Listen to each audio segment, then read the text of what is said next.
Good morning, everybody, and welcome to today's Sunday Q&A, brought to you today fresh from the morning run. I've started running. I hate running. It's rubbish and boring. The thing is, I've also said, people say, why don't you just take a walk? The thing is, I've always said in life, you've got to work out what pace you move at. The trick in life is to work out what you are and to go with it. Otherwise, you're just trying to be something you're not, and that doesn't work. And I do everything at a million miles an hour. I eat fast, I talk fast, I want to do all my jobs in sort of 10 minutes, which means, the word shoddy springs to mind. And like for walking, I kind of figure that running is like walking. Sorry, that's a bit, isn't it? Got a bit there. Running is like walking, but quicker. So I can't be doing a walk, it just takes too long. It's fine. Well, we're surrounded by Chiltern Hills. We're surrounded by lovely scenery. But yes, I started running. I'm like a Strava thing. Anyone on Strava?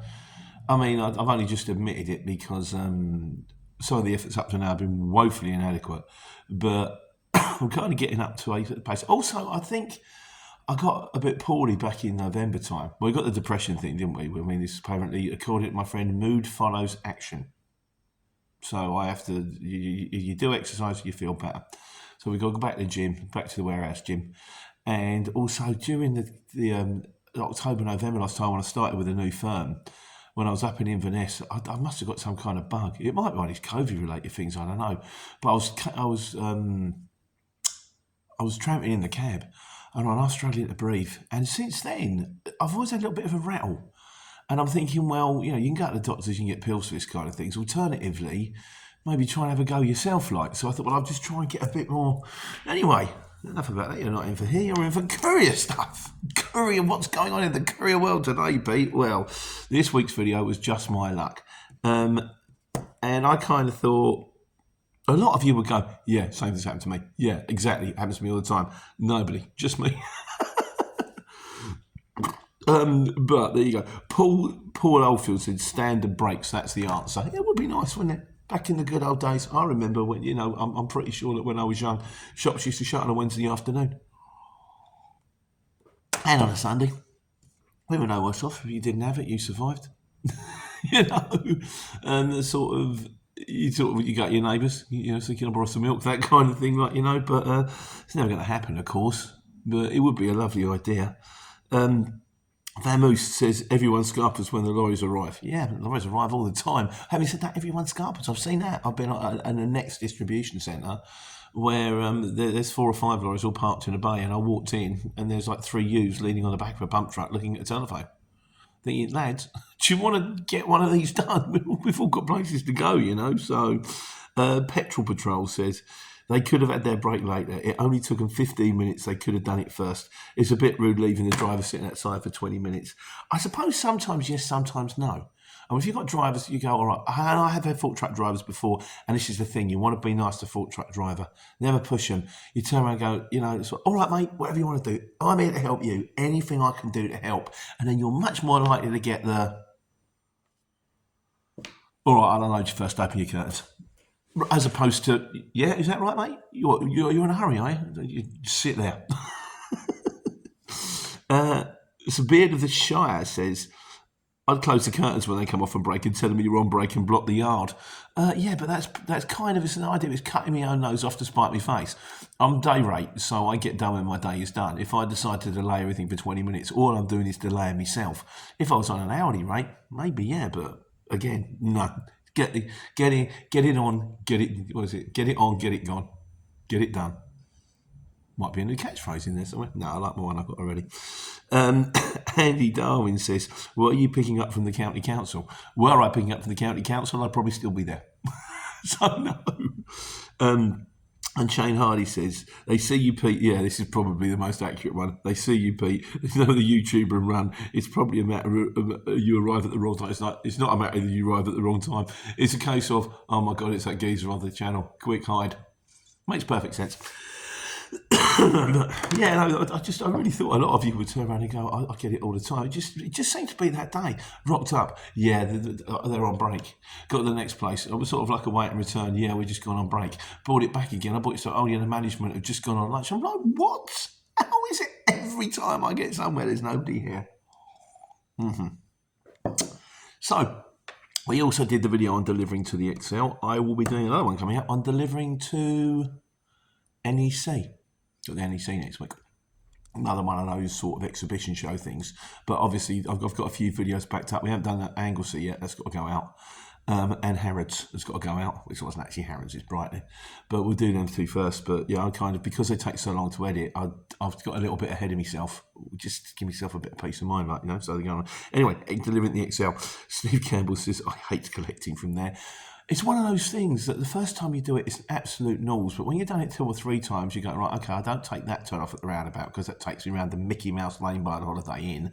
You go carry on and down. And you could just, right, I park up here, go to that cabin. You're all right as well. It depends. I mean, I've been in there where there's been like 2 people in front of me in the cabin or no people in the cabin. And I've been in there where there's been 50 people in the cabin. And it's like, oh, okay, fine. Which will probably be me next week. I know Steve Campbell also says, because the thing about the accident with the old the funeral pile-up, bit of a shocker, So he says, actually, you need private hire drivers hire to drive a hearse as they're effectively executive taxi drivers. Oh, let's put me straight on that one, Steve. And Dale Steele says, I reckon the dead bodies and the coffins came back to life, hence the ambulance. It does make you wonder why there was an ambulance there. I guess there were probably people involved in an accident, bit of whiplash, bit of shock. It's good to have the people on our side, isn't it? So, right, that was the miscellaneous. We got quite a bit of miscellaneous today, but before we get onto that, we've got a couple from the wise guys. Steve Campbell says, it's easy to get a van, an O license for a van and a trailer than it is for 3.5 ton van and 3.5 ton trailer, which gives you a payload greater than a 7.5 ton lorry. This is to do with the guy who said, can I get a trailer and move stuff to Europe? It just gives some flexibility over lorry, as you could have one van with multiple trailers, not towing at the same time, obviously. Goods vehicles over 2.5 ton in Europe will need an O license too. And then he said, my boss has been looking into these mini Arctics with a 3.5 ton crew cab with a 5th wheel coupling and either single or twin axle trailers. That way you can carry more in one of these trailers than in a 7.5 ton. For example, we looked at a Sprinter van twin cab with a 5th wheel, which weighs in with a fuel tank at, call it 2.5 ton unladen, and a gross of 3.5 ton with a single axle 9 metre trailer curtain side body. So basically saying empty, it weighs in at 3.5 ton, I think, with the trailer. The body weighs in at 1,100 kilos. A gross of 3.5 ton. So the total outfit unladen is 3,580 kilos, which gives a potential payload of 7. Yeah, so what he's saying, you would still need an O license, but he's saying with like a Sprinter cab and with it's like a mini lorry by the sounds of things. It's got a Sprinter cab and it locks onto like a 1 ton trailer, which means you could have a 3.5 ton payload, whereas your average 7.5 ton lorry weighs 5 ton, so you only have a 2.5 ton payload. Interesting. Now we've got quite a long one from Nick the Urban Trucker. Now Nick and Steve do have a tendency to disagree. From my point of view, I just read the stuff out. I'm not here for a war. I'm here to pass the information on. What you do with the information is up to you. Don't take anything at face value. Always be sceptical. Go out on Google. Speak to the ministry. You find out. All I do is I pass on what other people say. I'm kind of the conduit, the mouthpiece. Big mouth. So, Nick the Urban Trucker. He says, Pete, on the subject of the guy who's thinking of using a 3.5 ton trailer and hire and reward for hire and reward on UK European work. As has been rightly said, he would need a standard international operator's licence if he wanted to go into Europe due to the vehicle being over 2.5 ton. And it says man, don't know what that means. He would also have to apply for his UK licence for the community and register his trailer for European work. Normally you see a white number plate on the back of a trailer with 1 letter and 7 numbers on it. This is a requirement for all commercial trailers over 750 kilos now. If he was to do work in the UK, there is a small trailer exemption. That's the first part. Paragraph 3 of Schedule 1 of the Goods Vehicle Act says exempts from operating licensing a small goods vehicle forming part of a vehicle combination, not being an articulated combination, where all the vehicles in combination, excluding any small trailer, have a plated weight not exceeding 3.5 kilos, 3.5 ton. I don't even know what that means. I just read it out. A small trailer is defined under the Act as a trailer with an unladen weight not exceeding 1,020 kilos. Why 20 kilos? Why not just 1 tonne? I'm sure they had their reasons. This trailer does not need to be included when calculating the 3.5 tonne limit. However, under another regulation, it just gets complicated, doesn't it? I'll tell you what, if anybody wants to read it, it's quite informative, and it will be in there in the comments of that last two. I might try and post it underneath or something like that.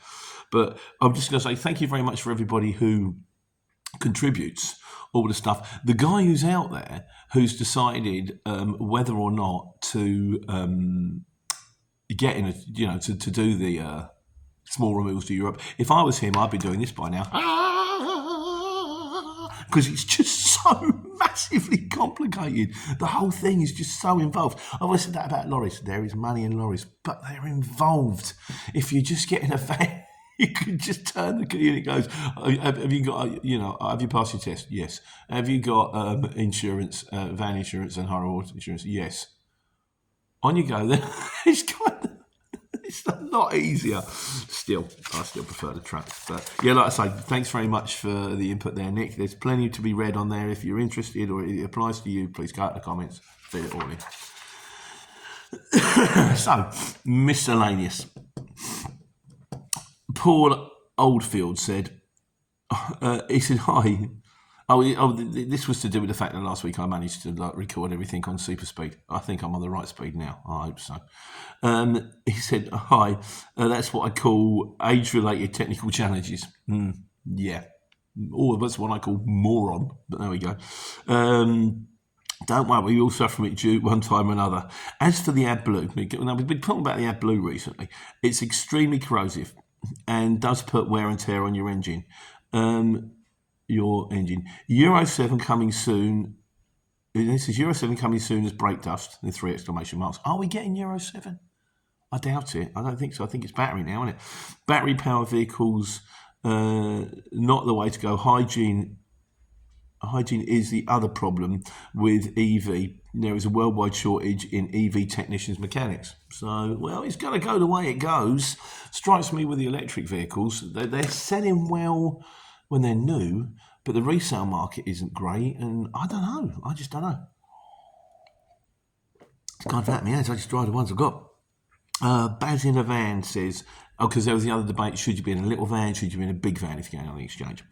Little van, big van. If you're comfortable driving a big van, you can always quote on a car to extra long wheelbase jobs. And you'll get some of them. I got an extra long wheelbase, and 40% of my work I get are small van car jobs. So look for a high payload van, and you can get the right. So basically, saying you've got a lot more scope to get jobs. I always said that you can do in a Luton van. You can do Luton van jobs down to motorcycle jobs. If you happen to go down to Southampton and there's an envelope that needs to be taken from Southampton back to Dunstable, you can bid on it. You can give them a cheap price because it takes you home anyway, and you can just get yourself home like. Well, what we this is about 25 to 30% of all the work, but an extra long wheelbase can do 60 to 70% of the jobs. Yeah, I mean there are jobs you can't do. For example, there are certain things like if you're in a Luton van, and then it says height restriction, you go, I can't get in there, or sort of, it must be a small vehicle. It's in going to a car park, so it must be under sort of 2.4 meters. You're like, well, okay, I don't know, 2.4 meters in fairness. Yeah, I don't know. Of jobs and cities. But yeah, I mean, I agree with him. Personally, I would always hanker towards the larger vehicle, but then what do I know? So, Alici also has comments on this one. Small van versus big van. He said, I still use my trusty short wheelbase T5. I charge £1 a mile for a short wheelbase job, 90p for a small van.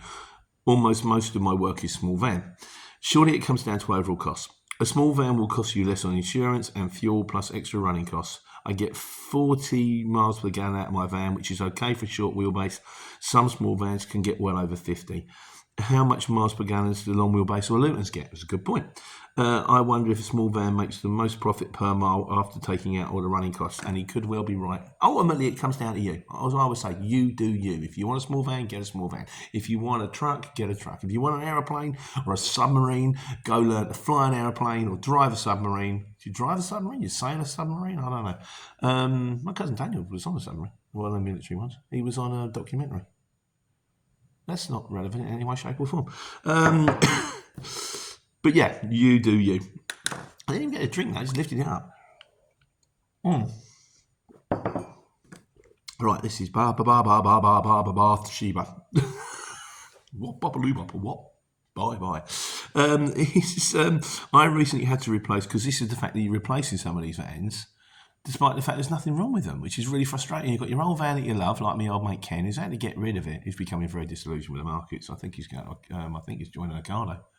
Once again, not relevant. I recently had to replace my Suzuki Carry, which is perfect for my job and area I work in. As usual, I was skint and had to apply for a loan, and they really pushed buying an electric van. I explained that I live in Cornwall, where charges are rarer than hen's teeth, and that I also live on a boat, so home charging could be a problem. You think? Shame you can't get electricity from water, isn't it? Well, you can. There's hydro. You get hydroelectricity from water, and water, as far as I can work out, is hydrogen and oxygen. If you can split it up. Hydrogen is H2O. So 1 part hydrogen, 2 parts oxygen. Split it up. There's lots of hydrogen there. Hydrogen motor's the way forward. I think the problem is the size of the tank. Gone off on a tangent again. So charging could be a problem. Surely no one would buy an electric van unless they aren't using it for local. Our local co-op bought one for home deliveries and spends more time on charge than on the road. Rural areas are always going to be a challenge for electric anything. My neighbour's lost his electric push bike in the water and managed to fish it out and then put it on charge. Surprisingly, it started to smoke. You've got images of a push bike going, yeah, going in the water, that was a bit tough. Oh, I feel better now. I think he has dementia. So he sent off for a new battery. Anyway, I now have a Vauxhall combo, but I really miss my Suzuki. Sheba, thanks very much for your comment, mate. Right, we also spoke about the AdBlue thing, and we've gone through the concept of getting your vehicle remapped and is it a good idea. And on the whole, I've spoken to Nick the Urban Truck. I've spoken to a few people. Don't do it. Just don't do it. For the cost of the AdBlue, better for the environment. Okay, you might put stress on your motor, but... And Nick, I spoke to him this week, he made the point, and Godzilla's also makes the point. Easy way of getting caught for getting your vehicle from mapped out with AdBlue. You have to retain your seats from its purchase. Driving around in a Euro 6 truck and having nothing to show, he says, well, where'd you get your AdBlue from? Sort of, well, every time you fill up with diesel, but you're not filling up with AdBlue. What, you get it from an IBC? Okay, show me the receipt. I've got a mate, I give him cash. they're not gonna buy it, and if you do that, then you're in trouble. Loss of operators up before the magistrate, or that. Alternatively, once every 2 weeks, you've got to put in 35 quid's worth of AdBlue. Not as easy, isn't it, really? So, Ian Jackson, he says, yes, we do, because you know there's a couple of Cockney videos out there. He says, I remember car dealers talking about a bag of sand. No one, I know 1 or 2 people that used to refer to a grand as a bag. Because it gets complicated. How much is it? It's a bag. Bag of what? What, a bag of money? Bag of frogs? Bag of spoons? What do you mean a bag? What kind of a bag? No, a bag. Bag of sand. Grand. Why say a grand? I used to say piano. I'll let you work it out. I remember car dealers talking about bags of sands, as in how much 4 bags. Does that include the vodka? Vodka and tonic. VAT. Arthur Daly's favourite drink in the Winchester Club. VAT on the slate, please, Dave. Contemporary reference for the 18 to 25-year-olds there. And finally, Penny Dreadful says it's like a market trader dialect. It is a market trader dialect. We had our own way. Right, that's it. Sunday Q&A. Enjoy the bank holiday weekend. You never get to keep it. I will be enjoying my extra day off this week, and then next week I'll be losing my extra day off because I'm going to Birmingham to pick up some pushchairs. That's what we do. We take care and take money.